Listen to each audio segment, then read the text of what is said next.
he has gotten so much worse over the last 2 years. Even he's completely unhinged, and a lot of the American voters have not seen this version of Trump. Their recollection is what they saw in 2020, but he's way worse. And I think this verdict is going to even just cause him to circle the drain and become more unhinged even more.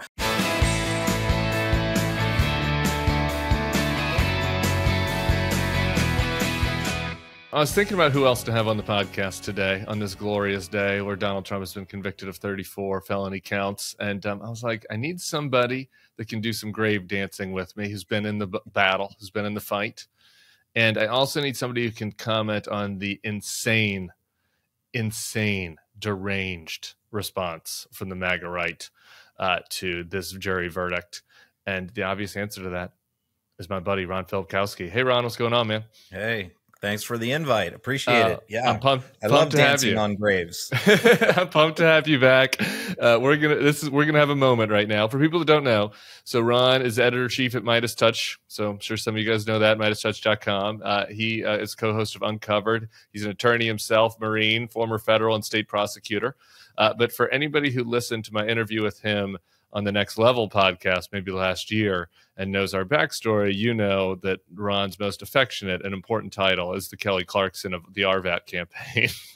Ron sent in an awesome video back in 2020 about how he was a former Republican, named his kid after Ronald Reagan, former Marine, and how he couldn't vote for Donald Trump again, went super viral, and now here he is. He's a content man, and he's, exceeded even me. He's grown bigger. He's grown bigger and better than American Idol. He's a sun that rises above us. So, Ron, how's that for an intro for you? Anything I missed there in your bio? I'll never forget the day I made that video. I thought about it I agonized about it for 4 days because I really felt like Cortez, burning the boats on the beach, as I'm invading Mexico. There was no going back. And I wore a Trump tie, actually. I went and got a Trump tie to wear for that. Just like a red tie or a Trump brand? Yeah, the Trump brand, his brand. Yeah. And it was red, but it was a Donald Trump tie. Just because I was kind of hoping, in the back of my mind, someday he might see it and say, wait a minute, he's wearing a Donald Trump tie, just to kind of stick the knife in a little bit. Yeah, just a little twist. Do you know my backstory with Trump ties? Me and Trump had a confrontation over his ties. No, we were running an ad campaign in 2016.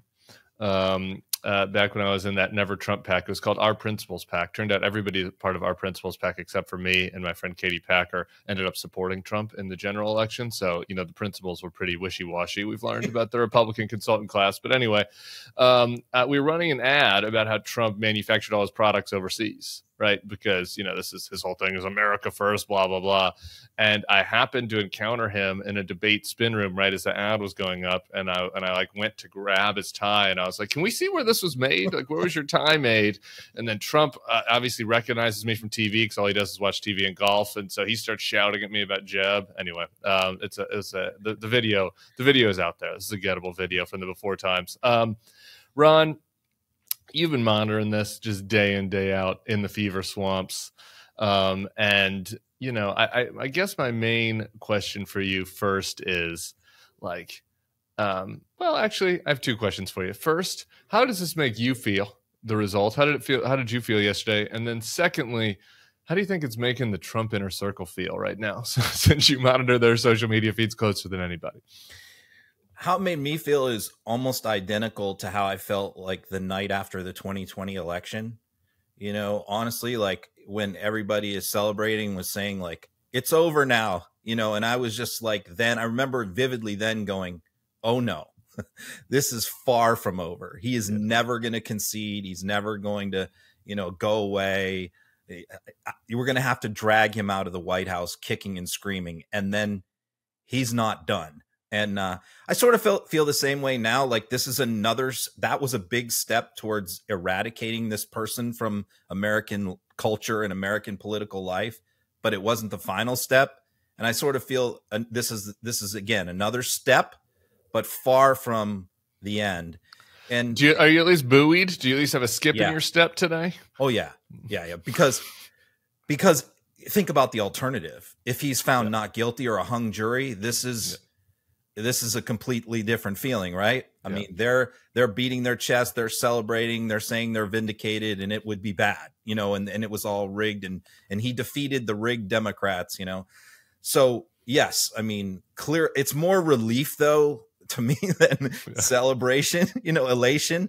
But you know, I always think about, to me, those low information, moderate Republican voters who don't watch cable news. They're taking their kids to Little League games. You know who I'm talking about, of course. Yeah. And, you know, they watch ESPN and golf, and they check in 3 months out, you know, from an election. They don't vote in primaries, you know, those voters.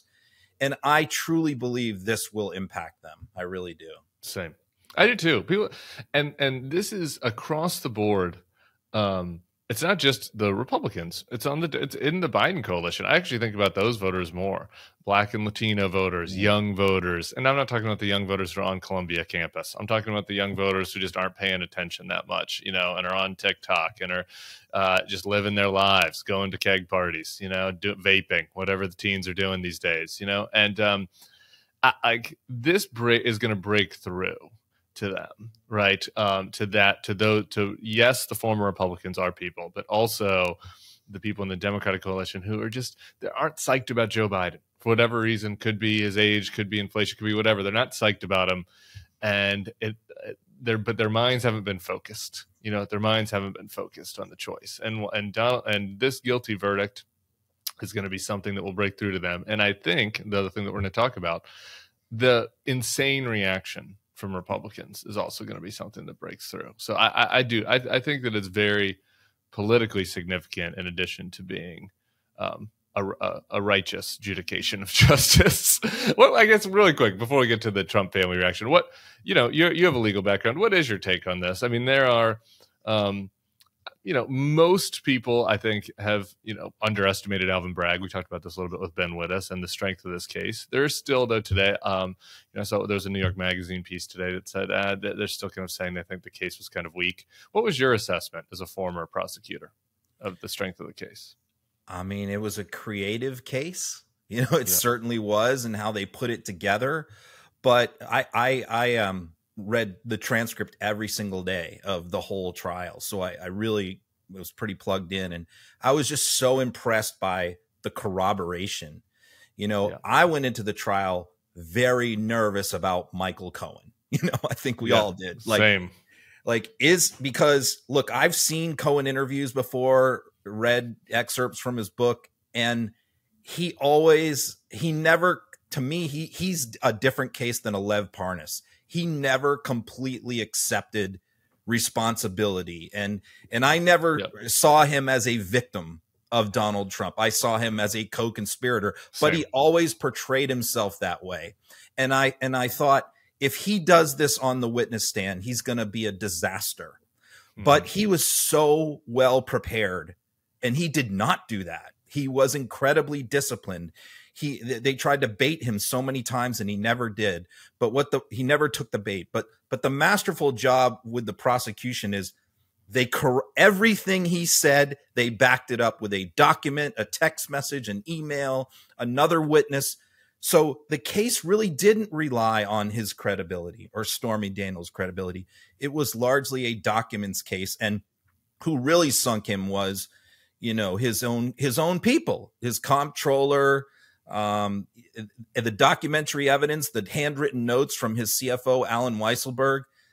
So no, I think it was a creative, intelligent, thoughtful case, but it was also an extremely solid case. And I wasn't surprised at the least bit on the verdict. I thought the only shot he had was a hung jury. Yeah, same. Okay. So you spend even more than me. I've kind of taken a little break from the free response ever since Candace. You know, Candace was one of my guilty pleasures. You know, Candace and Bannon are kind of how I, you know, keep my finger on the pulse of what's happening in MAGA world. So that since I've lost Candace, I've been searching around for other podcasts, and it's tough for me. I don't know how you do it. You know, the Charlie Kirk podcast, and I've been listening to, and Patrick Bet David, and it's just, you know, there's the same crazy as Candace has, but there isn't the joie de vivre. There's no surprises. I know it's coming always. So I have to start to tune out. So anyway, you suffer through all these guys. You've been suffering through them for 12 hours now. We're taping this on Friday morning before Donald Trump does have a press conference about an hour from now, Eastern time, which we'll be talking about on Monday's podcast. So the pre-press conference reacts. How would you describe it?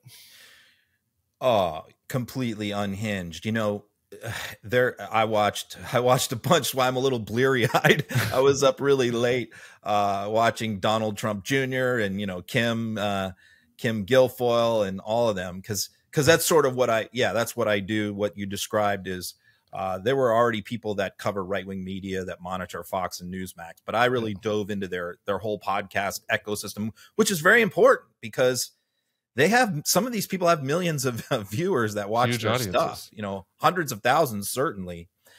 So I think it's very important to have your finger on the pulse of that world. But yeah, they were in freak out mode, which didn't surprise me very much.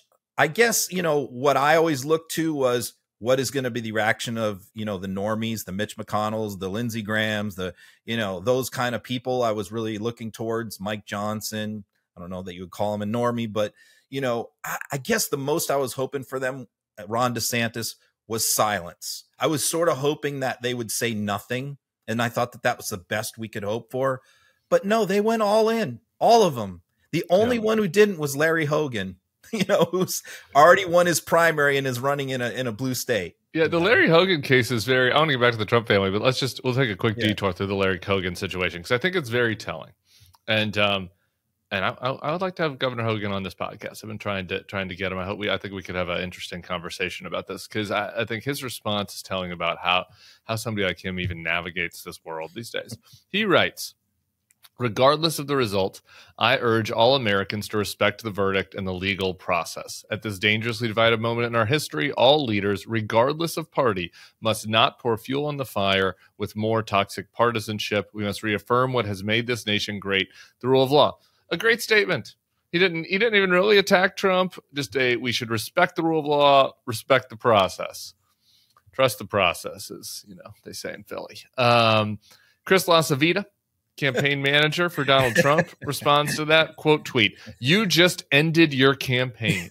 That's Donald Trump's campaign manager. Donald Trump's campaign manager also yesterday or this morning, late this morning, early in the middle of the night, takes out the college Republicans. Opinions are like assholes, that he said to the college Republicans who just tweeted also, today's convictions are a result of that college Republicans started their tweet with today's convictions are the result of a politically motivated prosecution, but we should respect the jury. It is in part, there's a deranged, unhinged natural reaction that I want to get to from some on the far right. But of that normie crowd, to me, the interesting thing is that Donald Trump and his goons are now policing the response of anybody that would even want to try to have even a basic anodyne reasonable response. They're out there saying, no, you do this, you're out. We don't care about your fucking Senate seat or about your whatever. If you do anything to provide aid and comfort to the people prosecuting Donald Trump, you're out of here. I think that was very telling last night. And in that respect, the Trump world operates like an organized crime operation. It's really like a mob.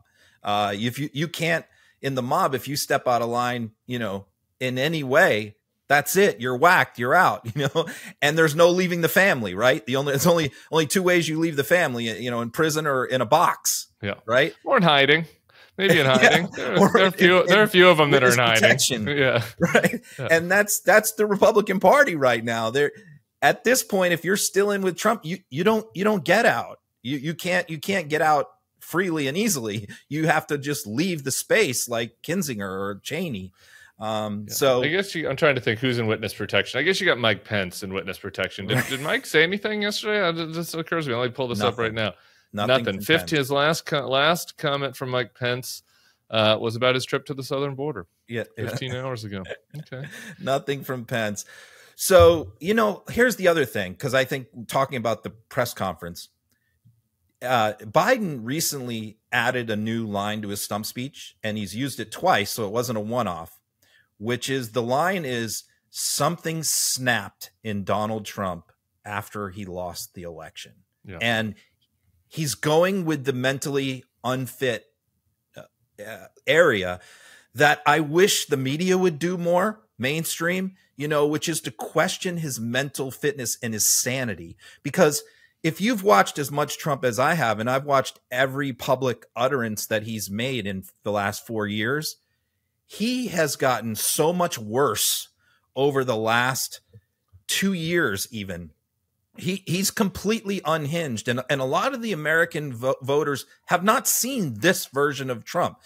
Their recollection is what they saw in 2020, but he's way worse. And I think this verdict is going to even just cause him to circle the drain and become more unhinged even more. I can't imagine. Interesting. Give me some examples of that, because I go back and forth on this, because I've, look, I'm an OG. Fuck 2016. Back in 2012, Donald Trump flirted with running for 2 minutes, and I was working for John Huntsman at the time, and I was like, this person is a deranged lunatic. It is insane to even think that he could run for president. And so sometimes I feel like I'm just my eyes are too bleary in assessing him, because I go back and forth. I'm with you. Sometimes I'm like, man, he does seem like he's deteriorating. Other times I'm like, no, I don't know. Maybe this is the same fucking asshole that he was in 1986. So what are some examples of the increasingly unhinged behavior, you think? I think pardoning the J6ers, poisoning the blood of the country. He used to be more subtle in his insults, I think. Now he has this, you watch him, he has his script on the teleprompter that he's supposed to say, but he can't, and a lot of that is policy, and he can't do it. He doesn't want to do it. He's not interested. And I think what I noticed before is he used to stick to the teleprompter and occasionally riff, veer off and then come back to the speech. Now he's almost wholly abandoned the speech. The speech is almost boring to him. And can you imagine him now doing a rally after this conviction and talking about tax policy or any policy? It's all personal grievance with him now, one right after the other. And so I think this is going to make him even worse. And I think Biden is smart to needle him on this point. Yeah, I do too. I was saying last night on MS, during the late night shift, when I can make suggestions like this at 1:47 in the morning when nobody's watching, I was like, I think that Biden should hold a press conference where he just reads the bleats. I just reads them and just goes, do we want this fucking person to be the president? And this is an unhinged lunatic, that I'm going to eradicate the fascists and the communists and all caps witch hunt. And you can kind of imagine old man Biden being like, all caps, witch hunt, rigged, capital misspelled. Anyway, I don't know. His material is crazy. What about the kids? We were texting this morning. Mm-hmm. Eric has posted an Instagram post with the American flag upside down, which is, I guess, good news for Colin Kaepernick to know this is okay now. Flag protests are totally fine. I guess maybe just if you're a white son of a former president. Trump, Don Jr. you mentioned, I saw a TikTok of his where he looks, I don't know if he has eye Botox or what's happening. He can't even open his eyes really anymore, but he's ranting about how the country's gone to shit.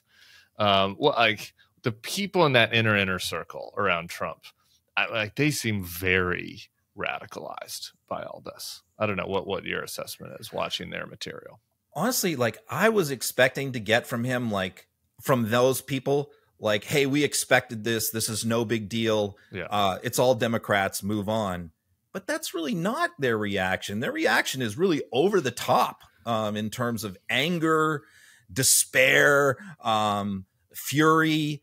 I don't really think that was necessarily the right way to play this. To me, I would have just been blasé, hey, this is nothing. Shrug it off. We move on. We go to appeal. Not amplify it, the way that they are. And to me, they're making more of a deal out of it than they should. I think they should just sort of try and, it's all partisan and move on. But yeah, I think they've convinced themselves that this really rallies the troops. I think that they buy their own bullshit. There are 7 people on Twitter last night that are now I'd never voted for Trump before and now I am. And it's right. Some of these people are probably lying. Maybe 2 of them are true. You know what I mean? People that are particularly internet pilled, their brains work a different way than like regular people. And so I do think they've convinced themselves. Like I looked at this, Trump and his acolytes were sharing this from Cat Turd last night, that their favorite surrogate. 59,000 retweets, 6.7 million views on this from Cat Turd. And it's the fascist Democrats have completely destroyed our country from within. They're shitting on the Constitution while you spineless coward losers get rich on insider trading. And I talk about your principles. If you don't have the balls to fight for freedom, resign. This is a message for Mitch McConnell, I guess. Communist show trials, kangaroo courts. And this is nutty stuff. And I think that for some reason, I think that because they think that this idea that America is so unfixably corrupt and that there's these evil communists that are out to get them, that rallies the most brain broken internet people, that they think that that's a winner. And I think that they've convinced themselves of that. Don't you? I mean, when you watch all of them? Yes. And what I always say to them, like Vish Burrow was another one who had some unhinged responses, who was George Santos's chief of staff. Like I say to all of them, and Marjorie Taylor Greene, if you look at the places that they're from, I mean, Cat Turd lives in a swamp. His town has 5,000 people in it. And this is supposed to be the guy who has the finger on the pulse of the American public, living in his swamp in Northwest Florida. Marjorie Taylor Greene, who represents the district where Deliverance was filmed. Like she's got her finger on the pulse of public opinion in America. So Vish Burrow, George Santos's chief of staff. I mean, give me a break. The other thing too, Vish is a sometimes listener of this podcast, so I want to say what's up, Vish. Vish is like he inverse monitors us, like you monitor them. So I just wanted to say what's up to my man. Okay, hi Vish. Yeah, we're cool. So we do calm down. Actually, maybe calm down if you're listening. This is not a banana republic. This is not an insane banana. The country is not going to shit. The people can't come. This whole notion of like, oh, if they can do this to me, they can do this to you. It's like, what are you talking about? Yeah, sure. If you're running for president and you are running a corrupt organization that defrauds people constantly, and you misfile business records to try to cover up the affair that you had with a porn star, this could happen to you. But otherwise, I don't, that this is a deranged concern. Can we also talk about because folding this into the unhinged part of it, and Chris LaCivita and Steve Chung and his campaign operation, Jason Miller, can we add in the whole week to put this in context, which, a week ago began with Trump doing a rally in the Bronx. Now we can talk about whether that was a good use of a campaign day to do a Bronx rally, where he brought up on stage two people who are out on bond, one for conspiracy to commit murder on a 140 count indictment, and proudly accepted their endorsement and said that he wanted a set of gold teeth, just like the guy. This was one day of dawn. Then he follows that up with a Saturday on a Memorial Day weekend, a critical day in a presidential campaign, a big day when you could do a huge event. What does he do? The Libertarian Convention, where he gets booed off stage. This is his week. Okay. Let's go back to the Bronx thing for a second, actually, because I think this is important in a not just a was this a good use of a day question, because whatever, I agree with you. That's about that, but the broader picture that is painted here, about that week is Donald Trump is convicted of a crime. Okay, he's convicted of 34 felony counts. You can create a list of all the advisors around him, his former campaign chairman, his former accountant, Weiselberg, his former fixer, Cohen, his former strategist, Bannon and Stone. Like he has indicted people all around him. Now he has on stage two indicted gangsters who are out on bail for murder. Again, when we talk about those voters, the political strategy of this, they have now given on a silver platter to the Biden campaign an opportunity to say, I'm running against a criminal who's surrounded by criminals, who's unapologetic about his criminality, who's bringing other criminals up on stage. That's not a winning message in Buckhead. Like the Buckhead moms and dads who voted for Brian Kemp and Raphael Warnock, they're not looking for a bunch of criminals who want to tear the whole system down. A great example of that is Brian Kemp, who hasn't endorsed Trump. Brian Kemp hasn't, and his wife, Brian Kemp's wife has said she will not vote for Donald Trump. I want to get Brian Kemp's wife out of the convention. But so I think that's such a loser. Anyway, speaking of, I want to put a finer point on this because I think that we can mock these people and it is absurd, and we can laugh and point at them and they're suffering today. And I want to do all of those things. But I think there's a dangerous element to this. We had Mike Collins, who's the troll representative from Georgia. What was the other thing that he did recently get in trouble for? Didn't he tweet some racist shit or something? Oh yeah. He's a pretty regular source of content. Yeah. I forgot the exact one, but he tweeted last night, time for red state AGs and DAs to get busy. And then retweeted himself a few hours later. Hillary Clinton's Steele dossier is a good start. The statute of limitations expired, but I don't care. That's not a thing anymore. Okay, so this is a congressman now suggesting that Republican elected officials should just randomly go after Democrats, without any care about whether there's a real crime or whether the statute of limitations is told. But it's not just him. Many others were suggesting that, and I want to hear. I'm sure you saw others, but there was one that really stuck out to me. Again, one of the supposed normies, somebody that had a job on NBC News, daytime NBC News. This woman, Megyn Kelly, she was supposed to be the softer, gentler Megyn Kelly. Was going to have a little. Speaking of Kelly Clarkson, she was going to have a little Kelly Clarkson show on NBC News, and here she is now. On her podcast, and let's take a listen to what her response was to the Trump guilty verdict. These Democrats will rue the day they decided to use lawfare to stop a presidential candidate. I'm not talking about violence. I'm talking about tit for tat. You just wait, and it won't be Hunter Biden the next time. It's going to be Joe Biden. It could potentially still be Barack Obama. Oh, really? It could still potentially be Hillary Clinton. We're going to have to look at what the statutes of limitations are on the various crimes they surely committed. We're going to have to look at passing laws to revive those dead crimes. Vince Foster? What fucking crimes is she talking about? What crimes did Barack Obama commit? Show your work. Like, what are these people talking about? I mean, on the one hand, it's dangerous and it's scary. That's like that this is where it's going because random red state DAs are going to do this for attention. But on the other hand, it's like, what are you? You can't. You need to go to grand juries. You need to go to actual juries. You need to present them evidence. Like this, it was not like some, Joe Biden, diktat from DC. Determining that Donald Trump was guilty. It was a jury. Like, what does she talk? What are these people talking about? The other bizarre thing about Megyn Kelly and people like her is that Trump despises Megyn Kelly. Yes. Trump insults her regularly. MAGA people don't like Megyn Kelly. But I think she's sort of figured out that, I think she tried to be anti-Trump for a little while, for 5 minutes, and it wasn't working for her because she's trying to build an audience. And if you're trying to build a conservative Republican audience now for a podcast and you're going to be anti-Trump, what is your audience? Where is it going to come from? So I sort of watched her evolve from trying to be a little bit anti-Trump, sort of like in that Ann Coulter box, to just completely abandoning that and going all in for Trump. Meanwhile, he continues to insult her. He posted an insult about her a couple months ago. Another one. Just no dignity. Like why? And she got a payout by NBC News. What are you doing, Megyn Kelly? Yeah. Why are you doing this for Donald Trump? You're threatening. What are you threatening Barack Obama for? Are you searching for the birth certificate still? This is insane.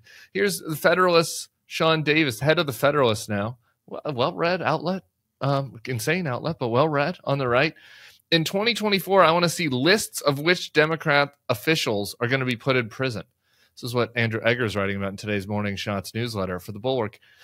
What lists? What are you talking? People need to commit crimes.